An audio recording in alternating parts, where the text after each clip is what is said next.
I am a selfless man और मुझे अपने ज़ात के लिए कभी कुछ नहीं चाहिए होता है। I am 24/7 I have dedicated my life to the people and I am serving for them. किसी को रात को मुसीबत होती है, किसी को दिन को मुसीबत होती है।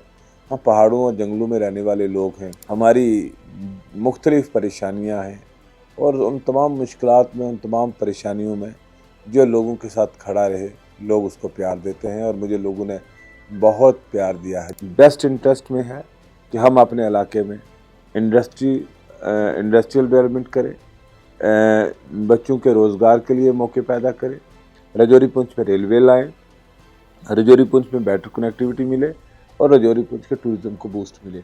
ये मेरा मेन फोकस्ड इंटरेस्ट है कॉन्स्टिट्यूंसी का। नमस्कार। जे.एंड.के जंक्शन की टीम लगातार अलग अलग जगहों पर जा रही है और जम्मू कश्मीर में क्योंकि 10 साल के बाद इलेक्शन हो रहे हैं, लोगों में भी काफ़ी ज़्यादा उत्साह है और लोग ये चाहते हैं कि वो कैंडिडेट जीत के आए, वो पार्टी जीत के आए जो उनके मसले मिसाइल, जो प्रॉब्लम्स हैं, जो दिक्कतें जो उन्हें फेस करने अभी भी जो कर रहे थे वो ठीक कर पाएँ। और इसीलिए चीज़ को हम आगे बढ़ाते हुए लोगों से भी बातचीत कर रहे हैं, लोगों से भी उनकी राय ले रहे हैं कि किसको वो अपना कैंडिडेट चुनना चाहते हैं, किसकी सरकार वो बनते हुए जम्मू कश्मीर में देखना चाहते हैं।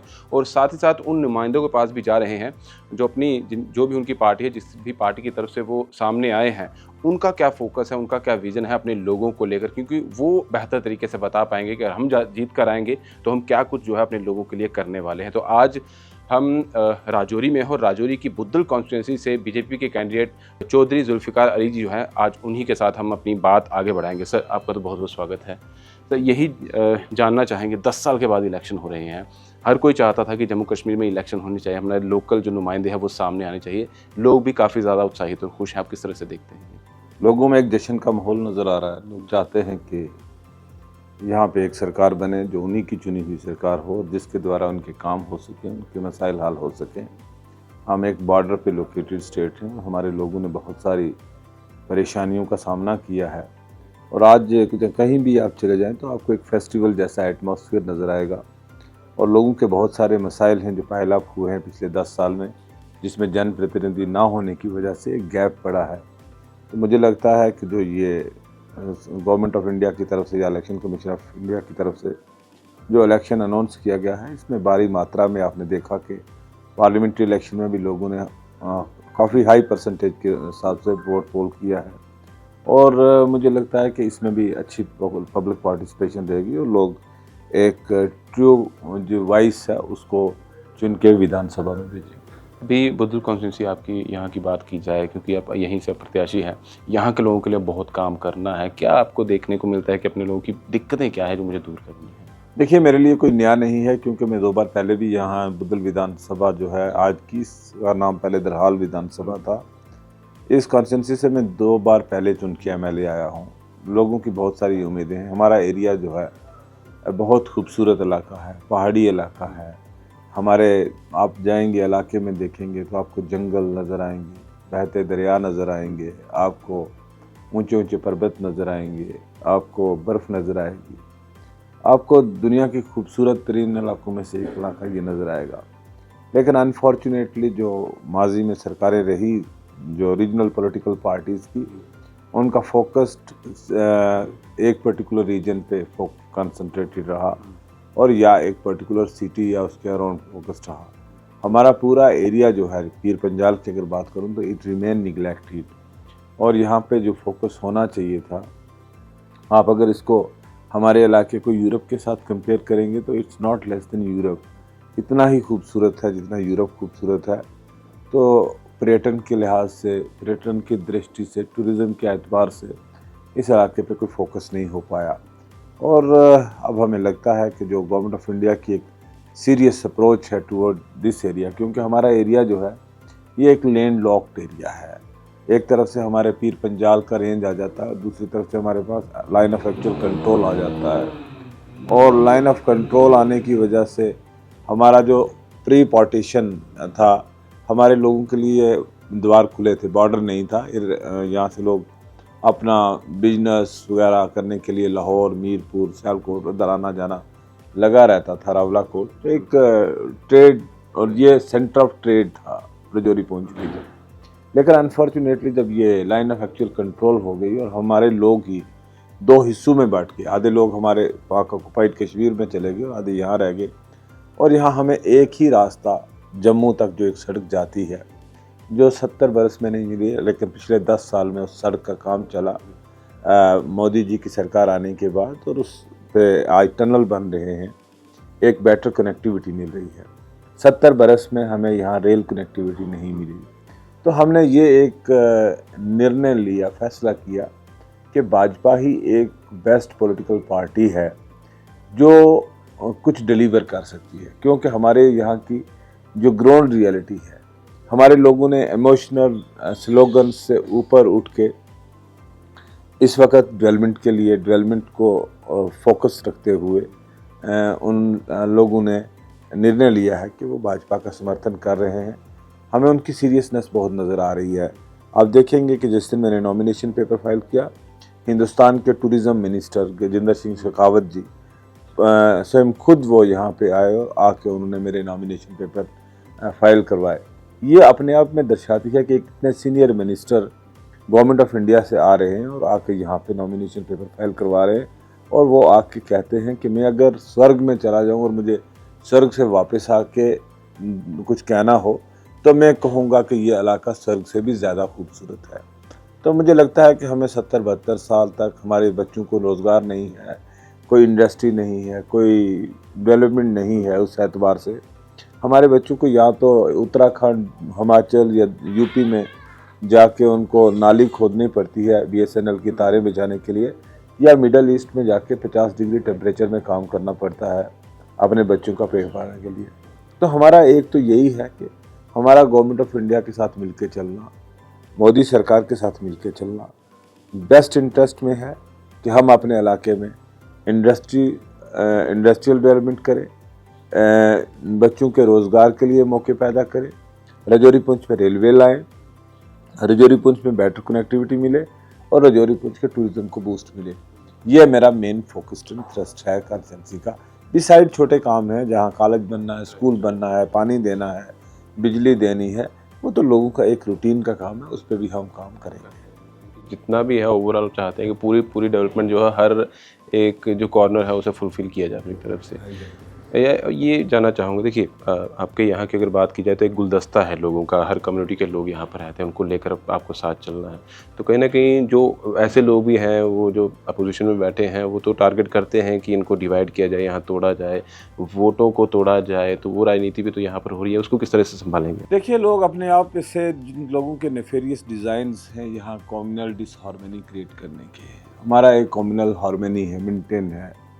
और ये आज नहीं, जब मिलिटेंसी का पीक था, यहाँ के हिंदू, यहाँ का मुसलमान, मेरी कॉन्स्टिट्यूंसी में 90% मुस्लिम पॉपुलेशन है और 10% हिंदू पॉपुलेशन है। यहाँ का 10% हिंदू मुसलमान भाइयों के साथ सुरक्षित रहा मिलिटेंसी के पीक टाइम में। जहाँ हिंदू को ज़रूरत पड़ती थी मुसलमान की, मुसलमान उसके काम आता था। जहाँ मुसलमान को ज़रूरत पड़ती थी हिंदू की, वहाँ वो उसके काम आता था। तो एक ऐसा हमारा भाईचारा है यहाँ पे, वो भाईचारा सदियों से रहा है, वो आज से नहीं, बहुत पहले से चलता आ रहा है। और कुछ लोग आज उसको वोटों की खातिर उस भाईचारा को ख़राब करने की कोशिश कर रहे हैं, हिंदू मुस्लिम डिवाइड करने की बात कर रहे हैं, कास्ट कम्युनिटी डिवाइड करने की बात कर रहे हैं। हमारा जो है मेन फोकस यही है कि हमारे पास हर रंग के लोग हैं, हर रिलीजन के लोग हैं, हर जाति के लोग हैं, और बड़ी बात है कि हर गरीब हमारे साथ है। ये मैं जानना चाहूँगा एक चीज़, क्योंकि आप ये बात ही कर रहे हैं, क्योंकि जो अपोजिशन के लोग हैं वो अटैक इस चीज़ के लिए करते हैं। एक तो जो बीजेपी है वो कहते हैं कि ये एक तरफ ही चलती है, एक ही तरह के लोगों को साथ देती है, उनका ही अपलिफ्टमेंट या उनकी डेवलपमेंट की सोचते हैं। डिवाइड पॉलिसी वो कहते हैं कि ये बीजेपी की तरफ से की जाती है, तो आप तो उन्हीं के साथ हैं। देखिए, मैं एक बात बताइए कि मैं मुस्लिम समुदाय से ताल्लुक़ रखता हूँ। I belong to Muslim community and I am in BJP. क्यों? क्योंकि मोदी जी का गोल्डन कार्ड आया, जो आयुष्मान कार्ड कहते हैं उसको, और मेरे इलाके में पॉपुलरली उस कार्ड को मोदी कार्ड के नाम से जाना जाता है। यहाँ मैंने देखा है लोगों को कि लोगों के पास किसी के खुदा ना करे किसी के गुर्दे फेल हो जाते थे, किसी को ब्रेन की कोई प्रॉब्लम, किसी को हार्ट का ऑपरेशन, किसी को और कोई बीमारी, और वो अपनी ज़मीन को गिरवी रख के लोगों के पास और अपने बच्चे का, अपने घर में जो बीमार होता था उसका इलाज करवाया जाता था। आज गोल्डन कार्ड आया और गोल्डन कार्ड आने से हर आदमी को 5 लाख का मुफ्त इलाज मिल रहा है। और अगर एक घर में 5 लोग हैं तो 5 लोगों को 25 लाख का एक बीमा है लोगों का पास, कि वो ये नहीं परेशान नहीं होते हैं कि मेरे पास पैसा नहीं है और मैं इलाज नहीं करवा पाऊँगा। और जब ये गोल्डन कार्ड आया तो अगर मैं ये कहूँ कि मोदी गवर्नमेंट डिस्क्रिमिनेशन करती मुस्लिम समुदाय के साथ, हिंदू समुदाय के साथ, क्रिश्चियंस के साथ, मिनॉरिटीज़ के साथ, तो फिर वो गोल्डन कार्ड सिर्फ एक विशेष समुदाय के लिए ही होना चाहिए था। कोई मुझे डिस्क्रिमिनेशन नज़र नहीं आई। राशन देते हैं तो वो हिंदू को भी मिलता है, मुसलमान को भी मिलता है।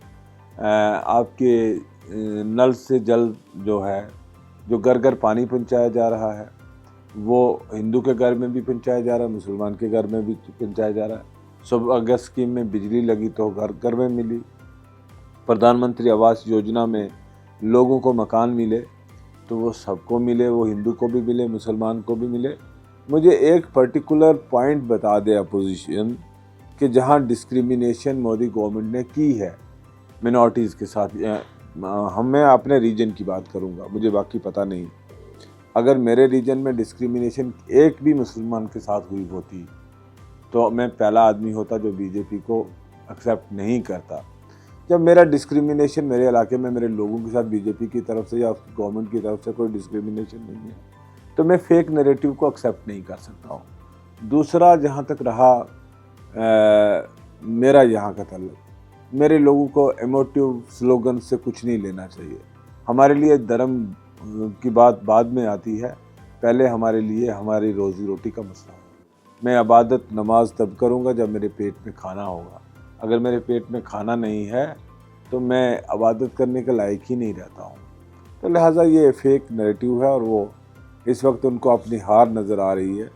वो किसी प्लैंक पे, किसी एजेंडा पे बात नहीं कर रहे हैं। वो ये नहीं बता पा रहे हैं कि हम क्यों इलेक्शन लड़ रहे हैं, हम क्या डिलीवर करेंगे। उनका जो स्टेट लेवल की लीडरशिप है वो तो कहते हैं अगर हम मुख्यमंत्री बन जाएंगे तो भी हमारे पास ये पावर नहीं होंगे कि हम एक चपरासी की ट्रांसफ़र भी कर सकें। हमें अपने चपरासी की ट्रांसफ़र के लिए भी एलजी के पास जाना पड़ेगा। तो मेरा ये कहना है कि अगर हम चुन के आते हैं तो हम ये नहीं कह रहे लोगों को कि हम चपरासी की ट्रांसफ़र के लिए भी एलजी के पास जाएंगे। हम ये कहते हैं कि हम आपको बुद्धल से शुपैया सड़क बना के देंगे। हम ये कहते हैं कि आपको आनस कैनाल कंप्लीट करके देंगे। हम ये कहते हैं कि हम टूरिज़म के लिहाज से अपने इलाके को डेवलप करेंगे। हम हाईएस्ट गोल्फ कोर्स नांगाथुब में डेवलप करेंगे। हम बेटर रोड कनेक्टिविटी देंगे। हम रेलवे कनेक्टिविटी राजौरी पुंछ के लिए लाएंगे। तो ये हमारा जो मेजर कहने का मकसद है वो यही है कि हमारा एक डेवलपमेंटल फोकस्ड है और हम चाहते हैं जम्मू कश्मीर में भाजपा की सरकार बने, डबल इंजन सरकार बने, जिसका एक रिलेशन जो है वो दिल्ली के साथ हो और दिल्ली के रिलेशन के साथ हमारे जम्मू कश्मीर की जो प्रगति है, डेवलपमेंट है और जो विकसित भारत बनाने का मोदी जी का ख्वाब है वो पूरा हो सकता है। अभी देखा जाए तो जब लोकसभा के इलेक्शन हुए थे तो एक तरफ बीजेपी थी, बाकी अपोजिशन सारे एक साथ हो गए थे। अभी यहाँ भी वो देखने को मिल रहा है कि एक तरफ आप हैं और दूसरी तरफ एनसी और कांग्रेस है, टक्कर है। तो आपको लग रहा है कि कहीं वो भारी तो न पड़ जाए? मुझे नहीं लगता है कि कोई टक्कर है। जुड़ते हमेशा वो लोग हैं जो कमज़ोर होते हैं। हमें जुड़ने की ज़रूरत नहीं है किसी के साथ। हम अपने बलबूते पे इलेक्शन लड़ रहे हैं और आपको 8 तारीख को परिणाम जो है वो सामने नज़र आएंगे। यहाँ से भाजपा मेरी विधानसभा से ही नहीं बल्कि तमाम राजौरी पुंछ की विधानसभाओं से अच्छी तादाद में, अच्छे मार्जिन के साथ सीटें जीत के आपको आएगी। ये डबल इंजन की बात बहुत जगह चल रही है कि डबल इंजन की सरकार हम लेकर आएंगे, डबल इंजन की सरकार हम लेकर आएंगे, कि सेंटर में भी हम रहेंगे और यहाँ भी हम रहेंगे। शायद तभी ये जो प्रॉब्लम्स है, दिक्कतें दूर हो पाएंगी। तो आप किस तरह से देखेंगे? यहाँ भी होंगे, वहाँ भी हैं, तो वो तो डायरेक्टली है ना। देखिए, हमारे अपने रिसोर्सेज है नहीं, हम हैं यूनियन टेरिटरी। जब हम स्टेट भी थे तो हमारे पास तब भी अपने इतने रिसोर्सेज नहीं थे कि हम यहाँ पे अपने एम्प्लॉइज़ की सैलरी दे सकें। तब भी हमारी डिपेंडेंसी सेंटर पे थी और आज भी हमारी डिपेंडेंसी जो है, आज तो 100% डिपेंडेंसी सेंटर पे है। तो अगर हम मरकज़ के साथ, सोर्स के साथ कन्फ्रंटेशन मोड पे होंगे तो हम अपने लोगों का भला नहीं कर सकते। हाँ ठीक है, हम इमोटिव स्लोगन्स दे सकते हैं।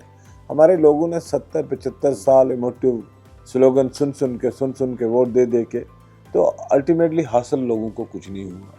सो people no have decided realised that BJP is the only alternate. Pahari अगर बात करें पहाड़ी कबीले या पहाड़ी लोगों की जिनको एससी स्टेटस भी मिला है, यहाँ पर गुज्जर बकरवाल भी लोग हैं, तो लोगों किस तरह से आप? अल्हम्दुलिल्लाह दोनों समुदाय मिलके हमारे साथ चल रहे हैं। पहाड़ी भी चल रहा है, गुजर भी चल रहा है, हर रिलीजन। मैंने कहा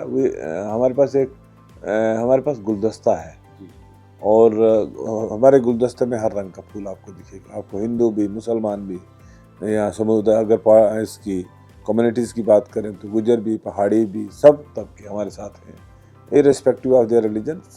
They believe in Modi ji, they believe in BJP, they believe in Zulfikar ji. मैं यही जानना चाहूँगा कि चौधरी जुल्फ़िकार अली क्या ऐसी चीज़ है कि जितने भी लोग हैं वो आपके साथ जुड़ते हैं, आपके पास आते हैं, बात करते हैं और उनको लगता है कि हाँ भाई अगर आप हैं तो चौधरी साहब ही हमारी जो है वो चीज़ें कर पाएंगे। ऐसी क्या चीज़ें हैं?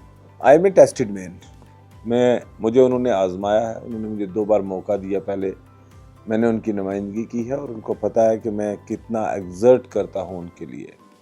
I am a selfless man और मुझे अपने ज़ात के लिए कभी कुछ नहीं चाहिए होता है।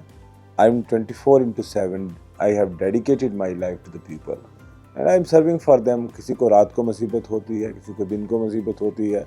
हम पहाड़ों और जंगलों में रहने वाले लोग हैं, हमारी मुख्तलिफ़ परेशानियाँ हैं और उन तमाम मुश्किलात में, उन तमाम परेशानियों में जो लोगों के साथ खड़ा रहे, लोग उसको प्यार देते हैं और मुझे लोगों ने बहुत प्यार दिया है। जनरेशन टू जनरेशन उन लोगों ने हमें प्यार दिया है। मैं उनका शुक्रगुजार हूँ लोगों का कि वो मुझे आज भी उतना ही प्यार देते हैं जितना उन्होंने पिछले कई बरसों से मुझे दिया। चलिए, आप वैसे तो सारे सवाल हैं लेकिन मतलब एक सवाल मैं ऐसे ही आपसे जानना चाहूँगा अभी बातों बातों में मेरे भी, क्योंकि लोगों में एक शिकायत हमेशा रहती है, कहीं भी हम चले जाएंगे हिंदुस्तान में, जब भी इलेक्शन होते हैं वो कहते हैं कि जो भी कैंडिडेट हैं या जो भी प्रत्याशी है वो तब नज़र आते हैं जब वोटिंग का टाइम होता है, उसके बाद 5 साल के बाद जो है वो कभी दिखते नहीं है। देन अगेन फिर आते हैं जब हमें वोटिंग। ये शिकायतें आपने देखा होगा बहुत सारे लोग। देखिए, मैं 2008 में पहली बार इलेक्शन में चुना गया था और 2008 से लेकर 2014 तक मैं अपोजिशन में एमएलए रहा। तो 2014 में जब मैंने इलेक्शन लड़ा तो मैंने 2008 के ज़्यादा से मुझसे 2014 में जो मेरा मार्जिन था वो इंक्रीज़ हुआ। That reflects my